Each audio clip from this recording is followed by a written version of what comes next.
Hello bachcho, let's see the question. The question says a cylindrical tank with large diameter is filled with water to a depth D, that is 0.30 meter. A hole of cross section area A, that is 6.2 centimeter square in the bottom of the tank allows water to drain out. So कहते हैं what is the drainage rate in cubic meters per second. और B में कहा है at what distance below the bottom of the tank is the cross sectional area of the stream equals to 1/2 of the area of the hole. तो इस question को solve करते हैं. अब इस क्वेश्चन को सॉल्व करने के लिए हम सबसे पहले आपको समझाएंगे की कॉन्सेप्ट. देखिए बच्चों, इस क्वेश्चन को सॉल्व करने के लिए जो हमारा की कॉन्सेप्ट होगा वो होगा बर्नौलीज थ्योरम पर बेस्ड हमारा बर्नौली. ठीक है, तो हम इसको कहते हैं बर्नौलीज प्रिंसिपल. अब ये क्या कहता है, देखो यहाँ पर इसको अगर आप समझेंगे तो P plus rho G H plus half of rho we square बराबर कांस्टेंट. ठीक है, तो ये यहाँ पर हमारा होता है पूरा बर्नौली का. ठीक है, अभी क्या करना है, अभी हमको इसी का यूज करना है इस क्वेश्चन को सॉल्व करने के लिए. यही हमारा की कॉन्सेप्ट यहाँ पर बनेगा. अब अकॉर्डिंग टू क्वेश्चन अगर आप देखें यहाँ पर तो कुछ इस तरह की कंडीशन है. ठीक, ये इस तरह का टैंक है हमारा. टैंक की हाइट जो है वो 0.3 मीटर. यहाँ पर एक छोटा सा छेद है और या इसका जो एरिया दे रखा है वो दे रखा है 6.2 सेंटीमीटर स्क्वायर.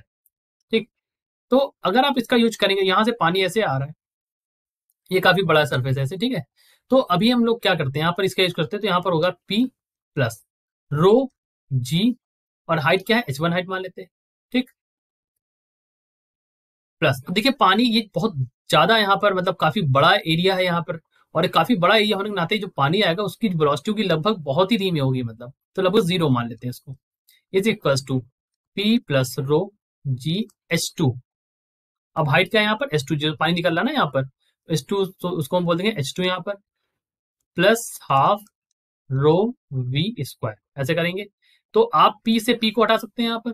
ठीक, और क्या करेंगे यहाँ पर बन जाएगा rho G H1 minus H2 हो जाएगा, ये H2 इधर आ जाएगा plus half of rho we square. So rho से रो कट जाएगा आपका, तो वैल्यू क्या हो जाएगी यहाँ पर अगर आप इसको सॉल्व करेंगे तो आपको मिल जाएगा V is equal to square root of 2G H1 minus H2. तो इसको सॉल्व कर लीजिए यहाँ पर, तो स्क्वायर रूट लगाएंगे तो हो जाएगा 2G की वैल्यू है 9.8 और हाइट जो यहाँ पर डिफरेंस है वो कितना है 0.3 का.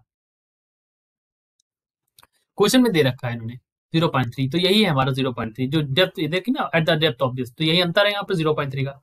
अब आप इसको सॉल्व कर लेंगे तो ये सॉल्व करने पर वैल्यू आती है 2.42 मीटर पर सेकेंड. अब क्वेश्चन में आपसे ए पार्ट में क्या पूछा है, इन्होंने ड्रेनेज रेट पूछा है. तो अगर आपको ड्रेनेज रेट निकालना पड़े बच्चों, तो ऊपर देखिए यहाँ पर ड्रेनेज रेट कैसे निकालेंगे, तो वो होगा हमारा A into B, area into velocity. तो एरिया हमको दे रखा है यहाँ पर क्वेश्चन में दे रखा है 6.2 सेंटीमीटर में, इसको मीटर में ले आते हैं, और वेलोसिटी कितनी है 2.42. मल्टीप्लाई कर देंगे तो वैल्यू आ जाएगी 1.5 इंटू 10 की पावर -3. ठीक है, ये हो जाएगा मीटर क्यूब पर सेकेंड. ये हमारा ड्रेनेज रेट आ जाएगा. दूसरे क्वेश्चन ने पूछा at what distance below the bottom of the tank is the cross section area of the stream equals to 1/2 of the area of the hole. यानी कि यहाँ पर एरिया ए है, कितनी डिस्टेंस पर यहाँ पर इस जगह पर जाकर के एरिया जो हो जाएगा हमारा वो कितना हो जाएगा, आधा हो जाएगा. तो अभी हमसे ये डिस्टेंस बतानी है एक्स दूरी. ठीक है, तो ये करते हैं. अब यहाँ पर हम क्या यूज करेंगे, यहाँ पर जो अगर हम यूज करना चाहें so we will use the concept of A into V is equal to constant. ये कॉन्स्टेंट रहेगा हमारा. अब एरिया आधा हो रहा तो देखो वेलोसिटी यहाँ पर दोगुना हो जाएगी. तो दोगुना वेलोसिटी मतलब पहले तो 2.42 थी, इसका दोगुना कर देंगे तो 4.84 मतलब 4.84 मीटर पर सेकेंड आ जाएगा. राइट, फिर यहाँ पर हम वही यूज करेंगे जो हमने बनौली लगाई थी पहले. तो यहाँ पर हो जाएगा rho G H1 plus half rho we square is equal to rho G H2 plus half rho we square. यहाँ पर V2 यहाँ पर V1. ठीक है, ऐसे कर लेंगे. इसको आप 1 बोल दीजिए, इस पॉइंट को आप 2 बोल दीजिए. ठीक है, यहाँ पर ये 1 हो जाएगा, ये 2 हो जाएगा. सॉल्व कर लीजिए इसको. तो यहाँ पर जब आप सॉल्व करेंगे तो सॉल्व करने पर आपको क्या वैल्यू मिलेगी, आपको जो वैल्यू मिलेगी दैट इज यहाँ पर आप देखिए रो तो हटा दीजिए बच्चों, रो सभी से हटा दीजिए. ऐसे मतलब आप कॉमन लेके हटाएंगे, लेकिन ऐसे मैं डायरेक्टली हटा दिया यहाँ पर. So G H1 minus H2 is equal to V2 square minus V1 square by 2. तो H1 माइनस H2 हमको निकालना ही है. तो H1 minus H2 is equal to ये v2 square minus v1 square, तो पहले 4.84 का स्क्वायर करिए, माइनस यहां पर स्टार्टिंग में 2.42 का स्क्वायर करिए, डिवाइड करिए 2, और जी भी नीचे आ जाएगा तो 9.8 से।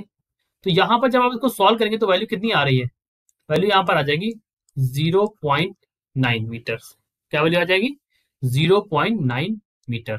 तो यही वो दूरी है जिसको मैंने यहाँ पर एक्स बोला था ना, यही आप h1 माइनस टू जो है यही दूरी है, यही हमारी वैल्यू आ जाएगी, X is equal to 0.9 metre. तो ये हमारा दूसरे का आंसर है और ये हमारा पार्ट ए का आंसर है। ठीक है, so these are our answers. I hope you understood it well. Best of luck.